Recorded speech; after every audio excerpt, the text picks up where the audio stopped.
Hello everyone, and welcome back to Acupuncture is My Life. Now, this is going to be the second of many, quite a few discussions on acupuncture and breast cancer. Because I'd like to be as thorough as possible over the next few months in getting you to understand as to how an acupuncturist views, diagnoses, and treats breast cancer. And I'll say this with much emphasis. If you do not already have the Acupuncture is My Life app, please download it either at the Google Play Store or the Apple Store, depending on if you have an Android or an iPhone. Now, I say this because on the Acupuncture is My Life YouTube channel, which is on the app, you can reference certain episodes that will explain the functions of the different internal organs as understood by an acupuncturist. So when I use certain terms, patterns relative to those internal organs will be better understood. And just in general, it's good to have the app, because if you have any questions for any of the acupuncturists here at Acupuncture is My Life, you can ask them in messaging or chat sessions, as well as other things. There's so much on that app. But now, as the second discussion on breast cancer and acupuncture, I want to touch on a brief history.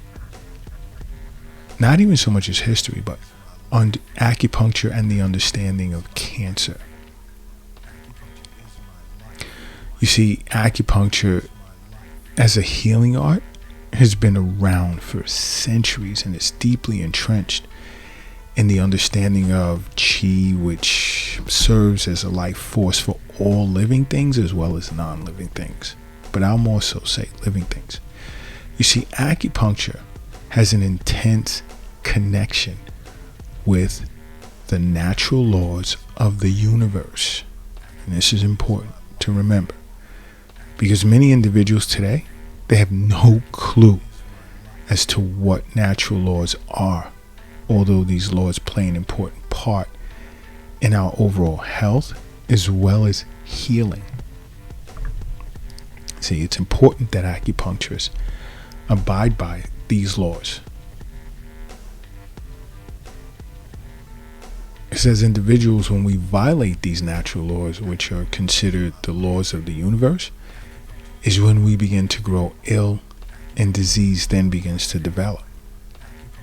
Because you see, the human organism, it can be considered like a microcosm of the universe.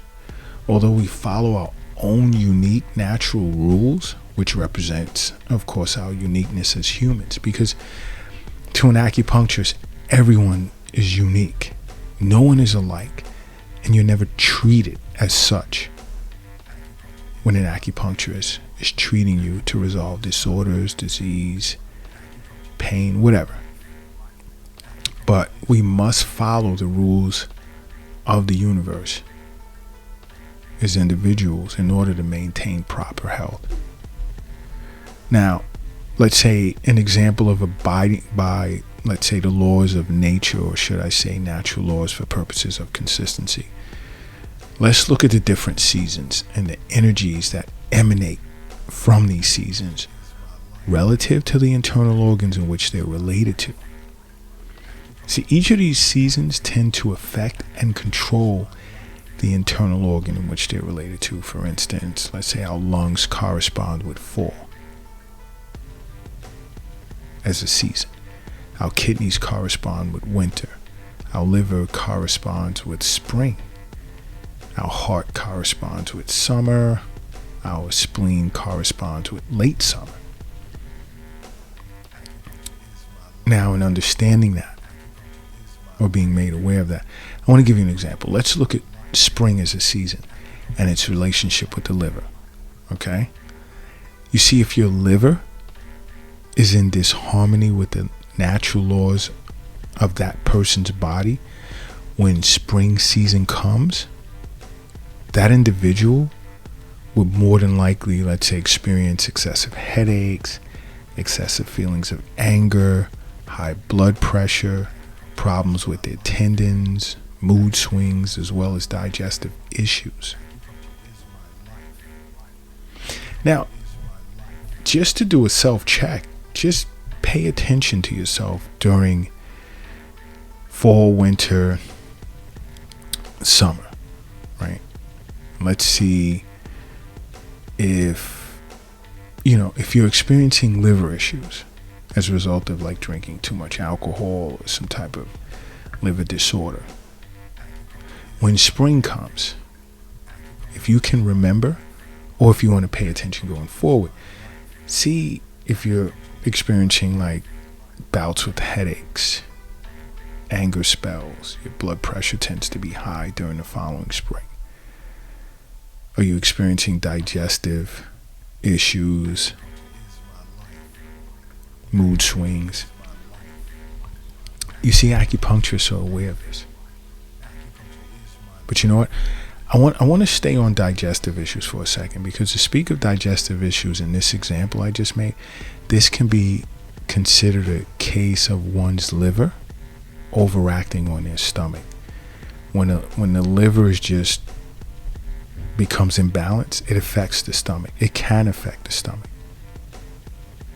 Whereas when it comes to a woman's breasts, these two internal organs, both the liver and the stomach, are the two organs that play the most important role in breast health.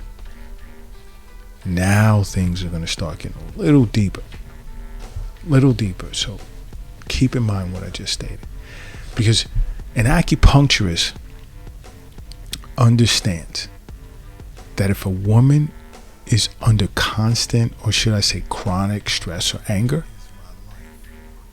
if they're paying close attention to their bodies, they may notice they've developed breast tenderness, especially during their periods, not exclusively, but a lot of times during their periods.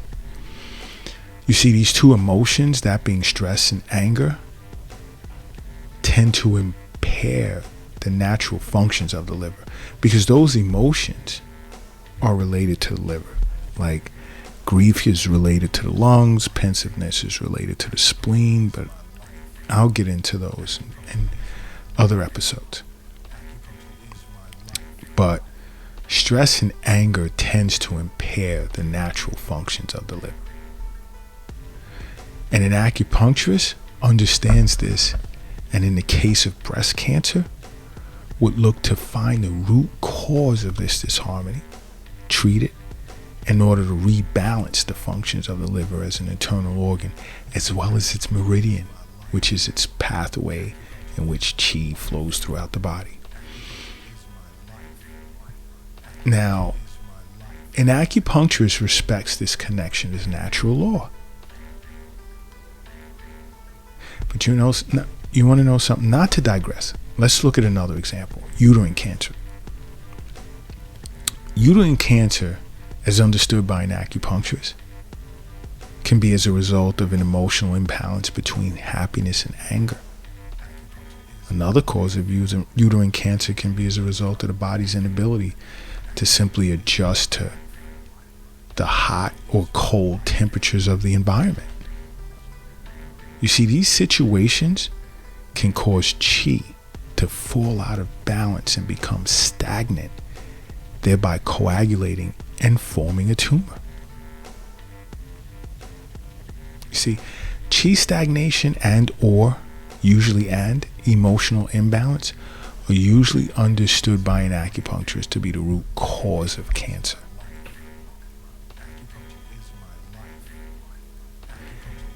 As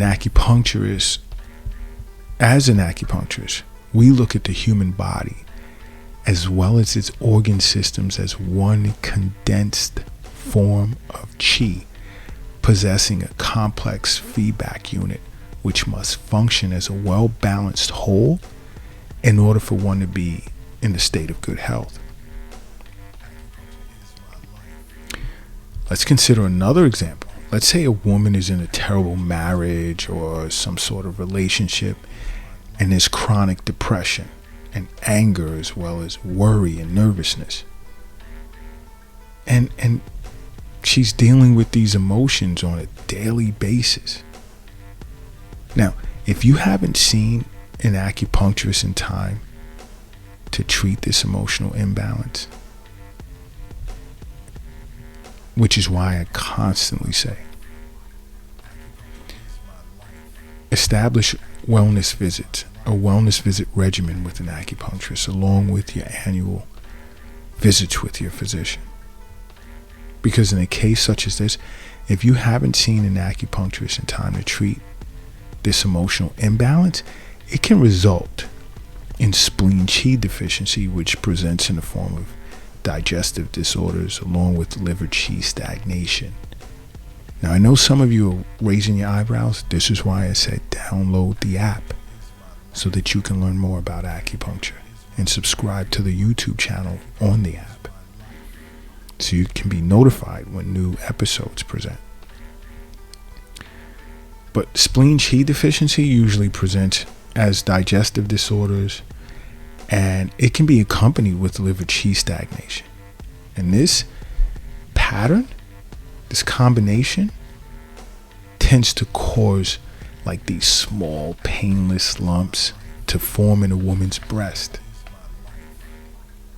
And if it's left untreated for an extended period of time, this lump will become hard and the shape of it will change, making it difficult to treat with just acupuncture alone.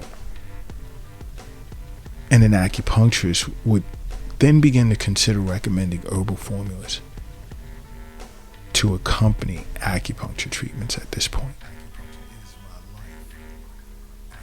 It's just remaining in tune with your body.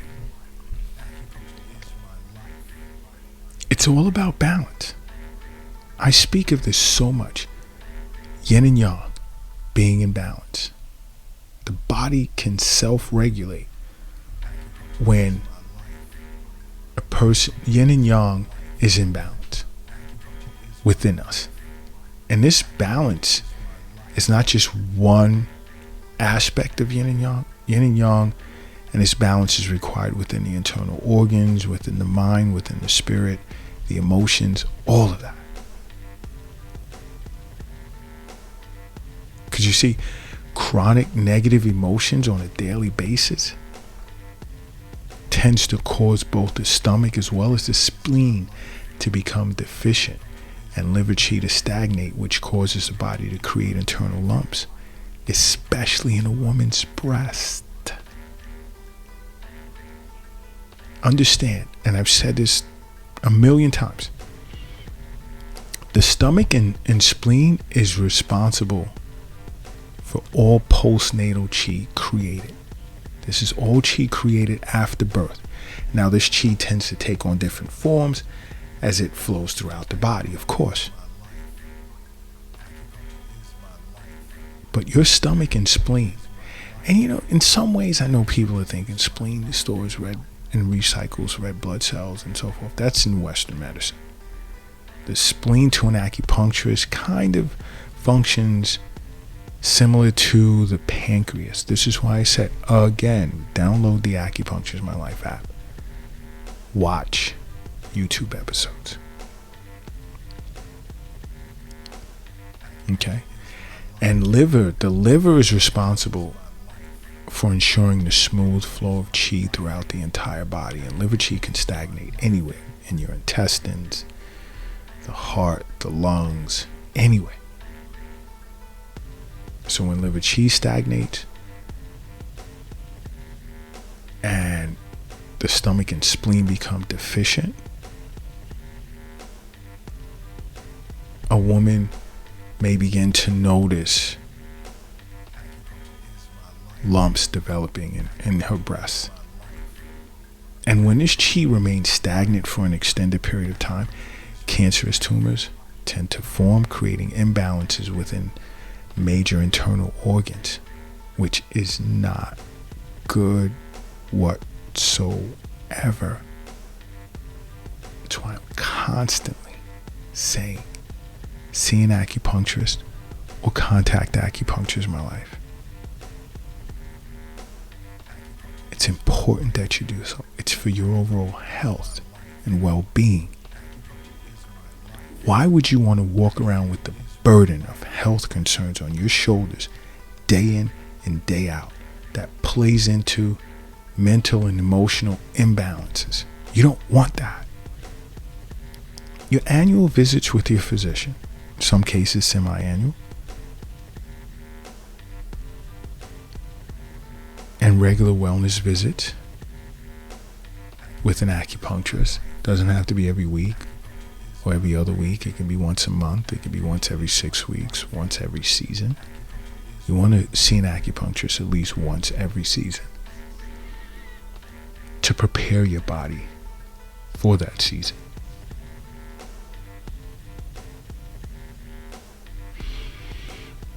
Now, in my next episode on breast cancer, I really want to get into the root cause of breast cancer and how it progresses. But in the meantime, I really want you to make acupuncture a part of your life. Because acupuncture is my life. What's yours?